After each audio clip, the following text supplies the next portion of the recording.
രാജ്യത്തെ ജാതി വ്യവസ്ഥയെ ന്യായീകരിച്ച് RSS മുഖമാസിക പാഞ്ചജന്യം കഴിഞ്ഞ ദിവസം പുറത്തിറക്കിയ പുതിയ പതിപ്പിലാണ് ജാതി വ്യവസ്ഥയെ അനുകൂലിച്ചും ജാതി സെൻസസിനെ എതിർത്തും ലേഖനം പ്രസിദ്ധീകരിച്ചിരിക്കുന്നത്.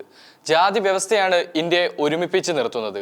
അത്തരത്തിലുള്ള ഐക്യം തകർക്കാനാണ് കോൺഗ്രസ് ജാതി സെൻസസ് ആവശ്യമുയർത്തുന്നതെന്നാണ് ഹേ നേതാജി കോൺ ജാത് ഹേ എന്ന മുഖപ്രസംഗം ആരോപിക്കുന്നത്.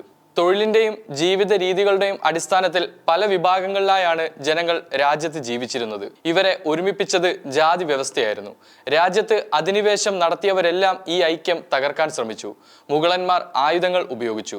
മിഷണറിമാർ നവോത്ഥാനത്തിന്റെയും സേവനത്തിന്റെയും പേരിൽ ജാതി വ്യവസ്ഥ തകർക്കാൻ ശ്രമിച്ചു. ജാതിബോധം ഉപേക്ഷിക്കുന്നത് രാജ്യത്തെ ഉറ്റുകൊടുക്കുന്നതിന് തുല്യമാണ് എന്നാണ് പാഞ്ചജന്യം എഡിറ്റർ ഹിതേഷ് ശങ്കർ എഴുതിയ ലേഖനത്തിൽ പറയാൻ ശ്രമിക്കുന്നത്. ഈ അടുത്ത് പാർലമെന്റിൽ കോൺഗ്രസ് നേതാവ് രാഹുൽ ഗാന്ധിയുടെ ജാതിയെക്കുറിച്ച് BJP MP അനുരാഗ് താക്കൂർ നടത്തിയ പരാമർശം വിവാദമായതിന് തൊട്ടു പിന്നാലെയാണ് പുതിയ ലേഖനമെന്നതും ശ്രദ്ധേയമാണ്. ബ്രിട്ടീഷുകാരുടെ മാതൃകയിൽ ജാതിയുടെ അടിസ്ഥാനത്തിൽ ലോക്സഭാ സീറ്റുകൾ വിഭജിച്ച് രാജ്യത്ത് വിഭജനം വർദ്ധിപ്പിക്കാൻ ആഗ്രഹിക്കുന്നവരാണ് ജാതി സെൻസസ് ഉൾപ്പെടെയുള്ള ആവശ്യങ്ങളുമായി മുന്നിട്ടിറങ്ങുന്നതെന്നും ലേഖനത്തിൽ പറയുന്നുണ്ട്. കോൺഗ്രസ് ഉൾപ്പെടെയുള്ള പ്രതിപക്ഷത്തെ ലക്ഷ്യമിട്ടാണ് ഈ ആരോപണങ്ങളിൽ ഭൂരിഭാഗവും. ജാതിയെ ചുറ്റിപ്പറ്റിയാണ് ഹിന്ദു ജീവിതം രൂപീകരിക്കപ്പെട്ടിട്ടുള്ളത്. അന്തസ്സും ധാർമ്മികതയും ഉത്തരവാദിത്തവും സാമുദായിക സാഹോദര്യവും ഉൾപ്പെടുന്നതാണ് ജാതി വ്യവസ്ഥ. മിഷണറിമാർക്ക് മനസ്സിലാക്കാൻ കഴിയാത്ത കാര്യവും ഇത് തന്നെയായിരുന്നു.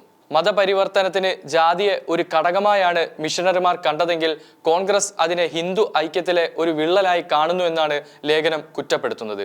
അതേസമയം തന്നെ ഇതിനോട് കൂട്ടിച്ചേർത്ത് പറയേണ്ടത് RSS മേധാവിയായ മോഹൻ ഭാഗവതിന്റെ മുൻ നിലപാടിന് വിരുദ്ധമായാണ് പാഞ്ചജന്യത്തിലെ ലേഖനം എന്നതും ശ്രദ്ധേയമാണ്.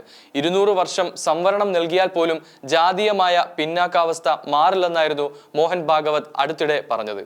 സ്വന്തം സമൂഹത്തിൽ പരിഗണന ലഭിക്കാതിരിക്കുമ്പോഴാണ് ആളുകൾ മതപരിവർത്തനത്തെക്കുറിച്ച് ചിന്തിക്കുന്നതെന്നായിരുന്നു RSS മേധാവി കഴിഞ്ഞ ഏപ്രിലിൽ പറഞ്ഞിരുന്നത്.